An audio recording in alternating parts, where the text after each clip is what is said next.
Hello అండి, ఎలా ఉన్నారు అందరూ? ముందుగా ఫస్ట్ టైం నా ఛానల్ చూస్తున్నట్టయితే సబ్స్క్రైబ్ చేసుకోండి. నా వీడియో కనుక మీకు నచ్చితే లైక్ చేయండి. ఈరోజైతే ఒక స్పెషల్ స్వీట్తో, స్పెషల్ రెసిపీతో, పక్కా బేకరీ షాప్ స్టైల్లో హోమ్ మేడ్ కలాకండ్ ఎలా చేసుకోవాలో పక్కా కొలతలతో క్లియర్గా చూపించబోతున్నాను. స్కిప్ చేయకుండా లాస్ట్ వరకు చూడండి. ముందుగా ఒక నాన్ స్టిక్ ప్యాన్ అయితే నేను తీసుకున్నాను. లోతుగా ఉండాలి. కలాకండ్ స్వీట్ మంచిగా రావాలి అంటే లోతుగా ఉండాలి.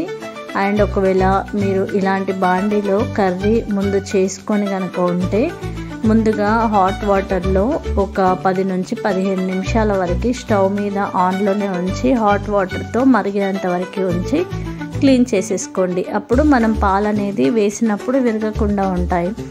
ఇక వాష్ చేసి పెట్టుకున్న తర్వాత బాండీలోకి నేను 1/2 లీటర్ మిల్క్ తీసుకున్నాను. మిల్క్లో వాటర్ ఏమీ వేసుకోకుండా బర్రె పాలను తీసుకున్నాను. మీగడ అనేది తీయకుండా మీగడ ఉన్న పాలని తీసుకున్నాను. ఒకవేళ మీకు బర్రె పాలు కానీ ఆవు పాలు కానీ దొరకలేదు అనుకుంటే ఫుల్ ఫ్యాట్ మిల్క్ అయినా తీసుకోవచ్చు. క్రీమ్ మిల్క్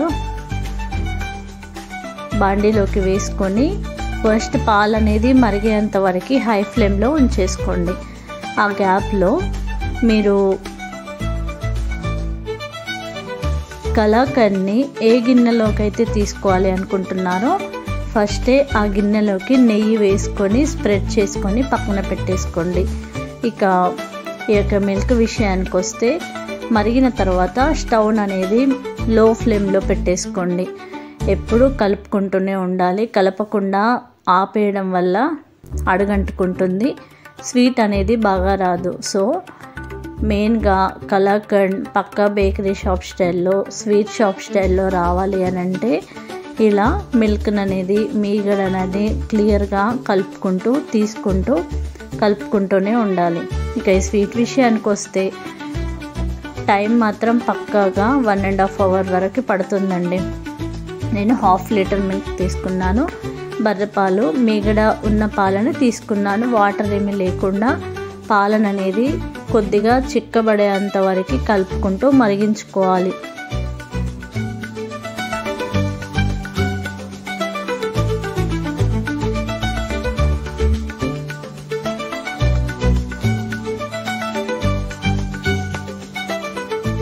ఇలా మిల్క్ అనేది కొద్దిగా చిక్కబడేంత వరకు చిక్కబడిన తర్వాత మాత్రమే మనం లెమన్ వేసుకోవాలి. ముందే లెమన్ వేసుకోవడం వల్ల పన్నీర్ అనేది వాటర్ అనేది డివైడ్ అయిపోయి స్వీట్ అనేది ఎక్కువ టైం పడుతుంది, మళ్ళీ కలాకండ్ అనేది గట్టిగా వస్తుంది. సో పాలు అనేది చిక్కబడిన తర్వాత మాత్రమే కొద్దిగా లెమన్ వేసుకుంటూ కలుపుకోవాలి. లెమన్ ఒకేసారి బాగా వేసుకోకూడదు. కొద్దిగా వేసుకుంటూ పాలను అనేది మరిగించుకోవాలి. ఒకవేళ మీకు ఇంకా పాలు విరగలేదు అనుకుంటే లెమన్ వేసుకోవచ్చు. విరగడం స్టార్ట్ అయింది అని అంటే లెమన్ వేయడం ఆపేసేయండి. లెమన్ వేసుకున్న తర్వాత కూడా మీగడని తీసేసుకుంటూ పాలలోకి తీసుకుంటూ కలుపుకుంటూ లో ఫ్లేమ్లోనే పెట్టేసుకొని పాలను అనేది మరిగించుకోండి.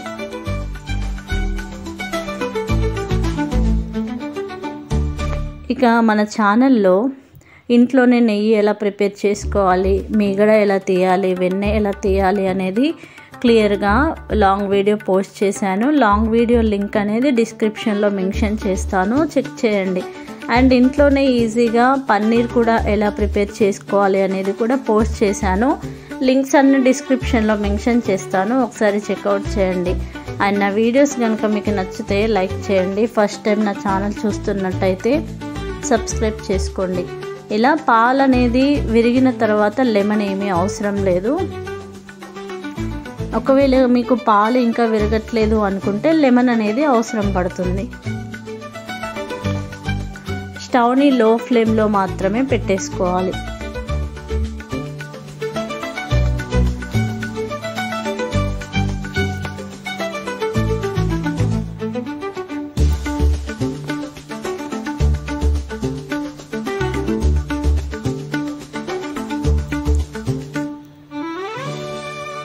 ఇక మన ఛానల్లో ఎన్నో హెల్తీ రెసిపీస్ ఉన్నాయండి.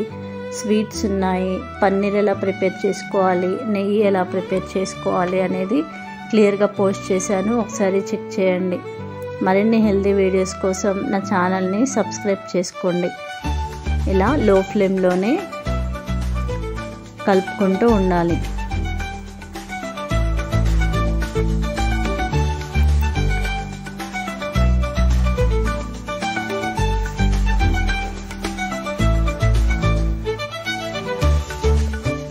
షుగర్ కూడా ఇలా దగ్గరికి వచ్చినాక మాత్రమే వేసుకోవాలండి. అది కూడా కొద్ది కొద్దిగా మీరు స్వీట్ ఎంత తింటారో దాన్ని బట్టి వేసుకొని ఇలా కలాకండ్ పన్నీర్ అనేది దగ్గరికి వచ్చేంత వరకు ఉంచిన తర్వాత మాత్రమే షుగర్ వేసుకోవాలి. షుగర్ ఫస్ట్ వేసుకుంటే ఏమవుతుందంటే షుగర్ మెల్ట్ అవుతూ ఉంటే వాటర్ అనేది ఫామ్ అవుతుంది కదా, అలా చేయడం వల్ల స్వీట్ లేట్ అవుతుంది అండ్ కలాకండ్ అనేది గట్టిగా అవుతుంది. సో ఇలా గట్టి పడిన తర్వాత మాత్రమే షుగర్ ఎంత తింటారో దాన్ని బట్టి కొద్ది కొద్దిగా వేసుకుంటూ కలుపుకోండి. ఇలా దగ్గరికి అయిన తర్వాత నెయ్యి వేసుకోవాలి. నేను 1/2 లీటర్ మిల్క్కి అయితే 1 స్పూన్ నెయ్యి అండ్ 1 స్పూన్ షుగర్ వేసుకున్నాను. మీగడ తీయని పాలు కదా, కొద్దిగా స్వీట్ ఎక్కువ ఉంటుంది కాబట్టి షుగర్ తక్కువే వేసుకుంటున్నాను. మీరు స్వీట్ ఎంత తింటారో దాన్ని బట్టి వేసుకోండి. ఇలా నెయ్యితో పాటు కూడా ఒక 5 మినిట్స్ వరకు మీరు ఈ కలర్లోనే ఉంచి తీసేస్తారా, లేదంటే కొద్దిగా బ్రౌన్ కలర్ వచ్చేంత వరకు ఫ్రై చేసుకుంటారా అనేది మీ ఇష్టం. ఇలా నెయ్యి వేసుకున్న తర్వాత కూడా 5-6 మినిట్స్ వరకు ఉంచేసి స్టవ్ ఆఫ్ చేసేసి వెంటనే మనం నెయ్యి స్ప్రెడ్ చేసిన బౌల్లోనే కలాకండ్ అనేది పెట్టేసుకొని ఈవెన్గా స్ప్రెడ్ చేసి మూత పెట్టేసుకోండి.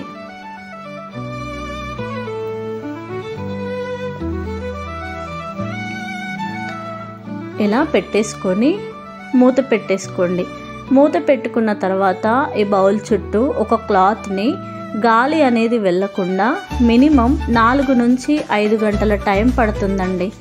ఈజీగా మంచి పీసెస్గా కట్ చేసుకోవాలన్నా, ఈజీగా రావాలన్నా, కలాకండ్ పక్కా బేకరీ షాప్ స్టైల్లో రావాలన్నా ఇలా క్లాత్ అనేది పెట్టేసుకొని మినిమం 4-5 గంటల వరకు పక్కన పెట్టేసుకోండి. ఆఫ్టర్ 4 గంటల తర్వాత ఓపెన్ చేసేసి మీకు ఈజీగా కలాకండ్ అనేది ప్లేట్లోకి రావాలి అనంటే స్టవ్ ఆన్ చేసుకొని బౌల్ని ఓన్లీ 5 సెకండ్స్ వరకు మాత్రమే కింద వేడి తగిలేలా ఉంచేసుకోండి. Only 5 seconds. నెయ్యి అనేది కరిగి ఈజీగా ప్లేట్లోకి రావడానికి ఈ ప్రాసెస్. ఇలా చేసుకున్న తర్వాత చాక్తో ఇలా చేసేసుకొని ప్లేట్లోకి తీసేసుకోండి. స్టవ్ మీద మాత్రం చెప్తున్నాను క్లియర్గా 5 సెకండ్స్ వరకు మాత్రమే ఉంచేసుకోండి. ఇలా చేసుకోవడం ద్వారా ఈజీగా వస్తుంది. ఇదండి సింపుల్గా ఈజీగా ఇంట్లోనే కలాకండ్. కొద్దిగా కష్టపడితే ఈజీగా కంప్లీట్ అవుతుంది. ఈ ప్రాసెస్లో ఒకసారి మీరు ట్రై చేయండి, పక్కా బేకరీ షాప్ స్టైల్లో వస్తుంది. పిల్లలు కూడా చాలా ఇష్టంగా తింటారు. ఏమైనా ఫెస్టివల్స్ ఉన్నా ఏమున్నా మనమే ఈజీగా చేసుకునే ప్రాసెస్లో చూపించాను. Thank you so much.